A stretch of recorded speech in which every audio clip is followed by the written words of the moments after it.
ସକାଳୁ ସକାଳୁ ବାହାରି ପଡ଼ିଲୁ ଏରସମାର ପ୍ରାଚୀନ ବିଲଗ୍ରାମେଶ୍ୱର ମହାଦେବ ମନ୍ଦିର ଜଗତସିଂହପୁର। ମନ୍ଦିରଟି ଏରସମା ବ୍ଲକର ସୋମପୁର ଗ୍ରାମରେ ଅବସ୍ଥିତ।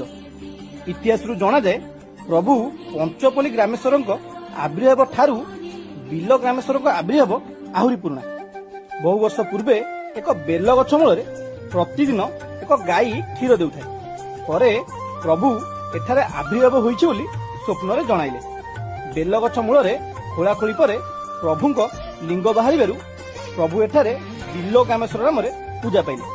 ସେହି ସମୟରେ ପୂଜଙ୍କର ଷଣ୍ଢ ରାଜା ବୋରିକିନାରୁ ଫେରୁଥାନ୍ତି। ଏସବୁ ଦେଖି ଜାଣିବା ପରେ ଲିଙ୍ଗକୁ ନେଇ ବଡ଼ ଠାକୁର ରୂପରେ ପୂଜା କରିବାକୁ ଆଦେଶ ଦେଲେ।